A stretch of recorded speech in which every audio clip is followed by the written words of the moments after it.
Hello and welcome to the final teaching of 2022 from the Palmetto Church of Christ. It is very strange to think that there are only really a couple of days left. Depending on when you're watching this video, there's very little time left in this year. We are recording this on Thursday, December 22nd. We're trying to have everything a bit done ahead of time so that we can, like you, take some time and to be with our families the week in between Christmas and New Year's. But we have been kind of processing the end of the year. And I know this is one of those like cliche, stereotypical things, but I'm going to say it anyway. It is crazy to think that a year has flown by. Yes. I mean, like it feels like just yesterday we were like in the middle of summer, like we were sending a group to Honduras. We were, getting ready for Easter and all this stuff. And now it's like, it's 8 days from the end of the year, 9 days from the end of the year. It's going to be like 25 degrees on Saturday. So we're all going to freeze. But no snow. No snow. And frustrating. It's just a weird experience how fast time really does fly. Yes. So what we wanted to do, because there will be no in-person classes on this Wednesday night. Hopefully you're watching this on Wednesday. But if you're not, it's still a great opportunity for you to grow as well. Yes. We wanted to create this resource for you, both to help you look back at the past year, but more importantly, to look forward to the coming year. Because every year around this time, we start to think about resolutions and goals and everything else. And we've had conversations about how I really don't think resolutions are all that helpful, because usually like by February 1st or something, if that's generous. Like that people is very generous. People are done. Yeah. But this is why like gyms love this time of year, because they get you to sign up for the year-long membership and then you don't show up after the next month. It's like their Black Friday, the month of January. They know what's happening. So maybe this is your year to actually like follow through on some of these. But more importantly, we want to be thinking about ways that we can move forward and actually be consistent with it. I was actually praying on the way to work this morning, and the word that I was looking for in this moment is the word that I was trying to think of in that moment as well. It's something along the lines of being intentional, being consistent, something you can follow through with over a period of time. I still can't think about what that word is. I'll come up with it at some point in time, but you know what I mean? Intentional is good. These are the practices and these are the habits and things that we're coming back to over and over again that we can actually maintain. Because we all know what it feels like to have really good intentions. And then we get distracted or we get busy or something gets in the way, something happens, and then we just get off the bandwagon. And for some reason, we can't actually get back on it. Right. So we've been thinking about our time. We've been thinking about how we're making the most of our time. That's something we're going to come up with in a minute. But one of the questions that you're going to find on the discussion guide, you can find it in the email that we sent out in the description of this video. One of the first questions is just a way for you to kind of get the conversation rolling. And we wanted to kind of engage in this conversation with you. Sean, what is the single biggest time waster in your life right now? For single time waster, it is television. Okay. It's always been TV, especially in the fall, because it's football. Yeah, of course. It's football. It's on from morning noon to till night. Absolutely. And now that it's like 8 days a week that they play football, it's really great on television. Yes, I know there's only 7 days, but it's on all the time, and I just watch it, flip through channels, drive my wife crazy because commercial will pop, and I'll go to a different show. And So for you, it doesn't actually matter who's playing. You're just watching. Most of the time, it doesn't really matter. We'll root for the underdog and just keep on watching the games regardless. And if it's a TV show I've watched 30 times, I'll still watch it. God, we're the same way, man. We come back to the same. People will like suggest TV shows, and then we just keep watching the same Netflix, ones. Hulu, Disney Plus are they've been horrible because I find that TV show that I loved, and then we're binge watching it, for 2 weeks. See, we're Office people. We really love The Office. Now, The Office used to be on Netflix, and you would have thought that when The Office left Netflix, we would not watch it as much. Well, no, we just found out where it was going. Now it's on Peacock, and now we just binge it there as well. Yes. And, you know, we went from the free version of Peacock to the slightly more expensive version so that we could actually have all of the seasons of The Office. I mean, it's bad, y'all. This is just part of it. Now, this is one of those moments where you actually can find out specifically what your biggest time wasters are. If you didn't know, your phone gives you really, really good information about where you're spending your time. So if anybody ever says like, I just don't have enough time in the day to get this stuff done, I always go and just say, hey, let's pull up the settings on your phone and let's look at screen time. And then you see, oh, you spent 3 hours on Snapchat yesterday. Tell me about how much time you have left in your day. And I don't mean it as like a pointing the finger thing, because truly, like, it's an old adage that's kind of cliche.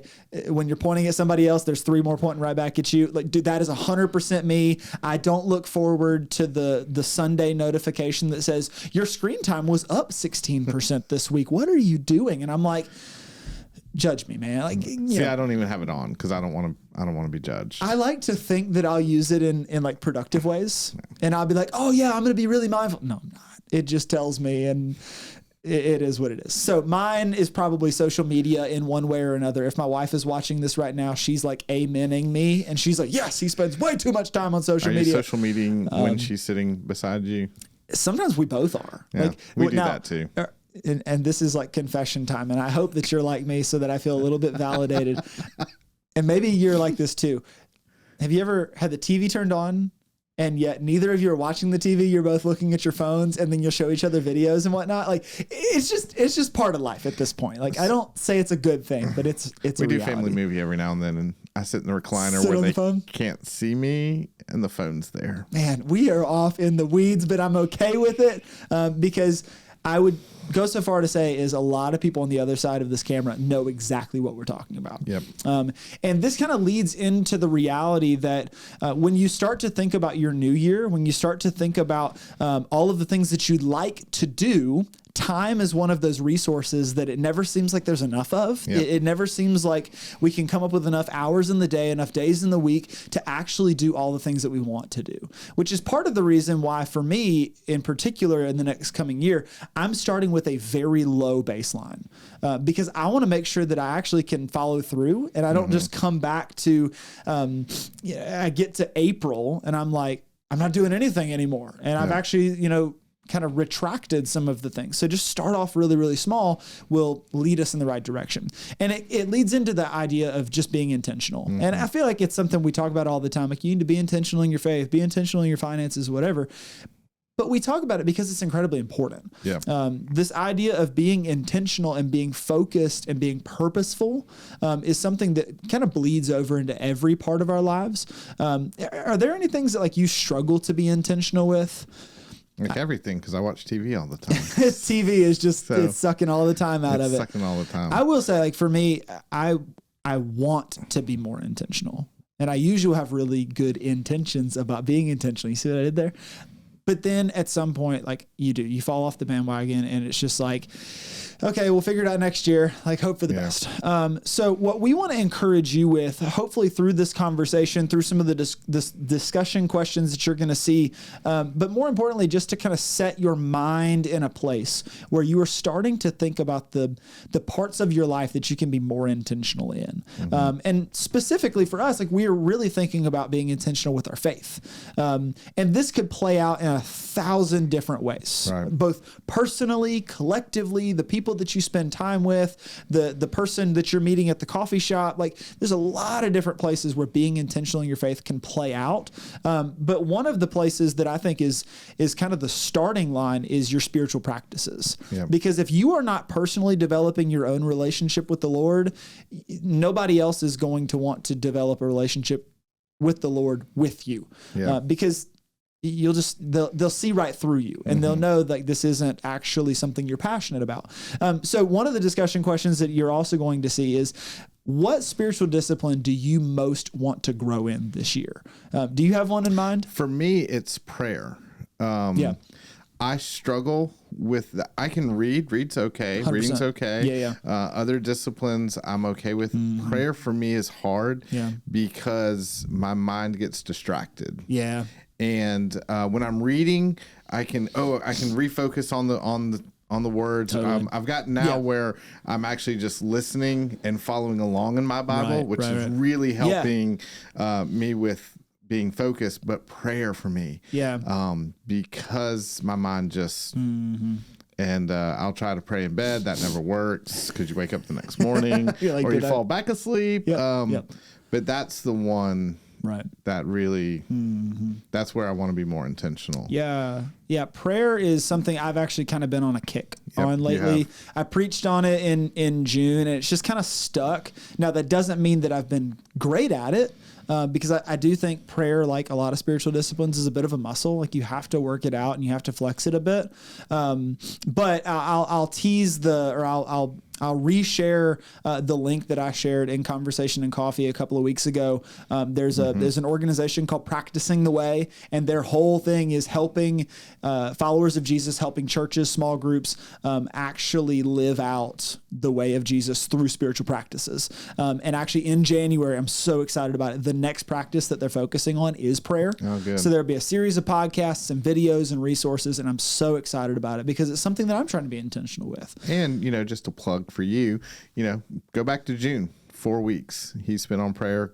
Great lessons to kind of help kickstart as you go into that, if that's something you want to go back and look at. I do think that prayer is one of those spiritual disciplines that all of us want to grow in. But man, it's so hard because we don't know where to start. Like we feel like we got to pray a certain way. We feel like we have to do it a certain, and it's hard because it's not conversational. Yeah, per se. You and I are talking, if Right. I come to you with a problem or hey, can you help me with this?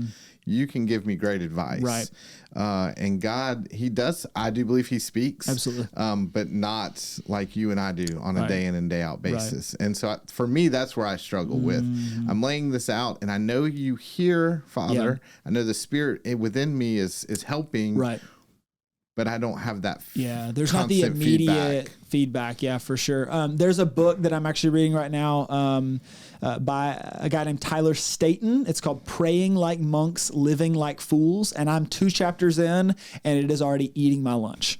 It is absolutely wrecking me. The guy, look, he's 30 something years old, 32, 33. He writes like he's in his 60s, like with the wisdom that he has. It's incredible. I'll include a link to that book as well. You will want to pick it up. It is so incredible.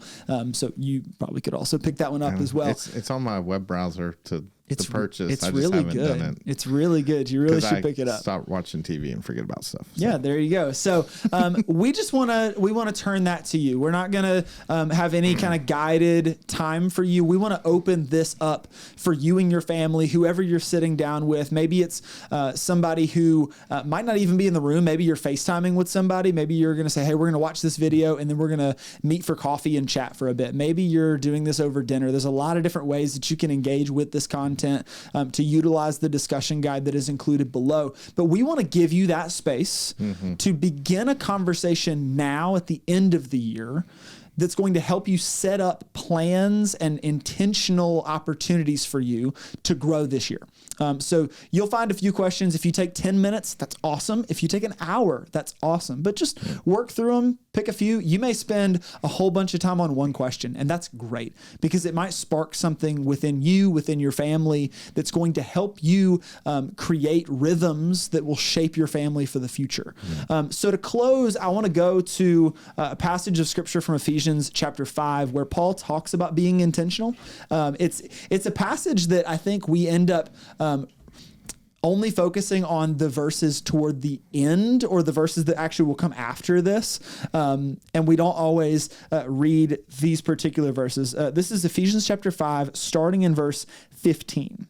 Paul says, "Be careful then how you live, not as unwise people, but as wise, making the most of the time because the days are evil. So do not be foolish, but understand what the will of the Lord is." And then he goes on and he starts talking about some other things about wine and singing and all kinds of other stuff. But I really want to focus on that phrase, making the most of the time. Like that's intentionality language, because Paul understands there's a lot at stake here. There's a lot going on in the world around you. There's a lot going on in your personal world. And he would actually describe it as evil. Like the days are evil. There's so much bad things going on around you. So you need to make the most of your time here and now, so that you can make an impact on the people around you, so that you can be formed into the image of Jesus on a daily basis. So we want to leave you with that encouragement. Maybe you just come back to this passage every single day, and that's just one that you sit with for a while and allow the Lord to transform you through it. But regardless of what you choose to do, whether it's you just say, hey, I'm going to say the Lord's Prayer every day. I'm going to read one Bible verse every single day. I'm going to have one conversation every single day. Whatever that practice is for you, we're praying that over the course of time, you take these little moments, these 1% growth opportunities, and let them be compounding interest. And you'll look back over an entire year and see how far you came. And I love C.S. Lewis, and I'm just going to paraphrase, but he talks about the battle that you face, started weeks ago. And he talks about people that are tempted on something they would have never, it started with a small step. That's good. But the same is true for victory. The victory that you can't imagine having, but you are having, started months, weeks, years ago because you took a step. That's true. That's good. And being intentional. Yeah, that's really good. So we're praying for you, especially as you round out the year, as you finish strong. We pray that you are experiencing the holidays in their fullness, that you are experiencing so much joy there. For those of our family members or anybody watching this who maybe for holidays, they're a little bit more difficult because maybe this is the first year without a loved one. Maybe this is your first Christmas, your first New Year's away from home. We want you to know that we stand with you in those places, regardless of how you're feeling in the season. So wherever you are, we're praying blessings over you. We cannot wait to see what God has planned for you in 2023 and beyond. And we just hope that we get to play a little part of it as well. So grace and peace, my friends. Have an amazing new year. We'll see you soon.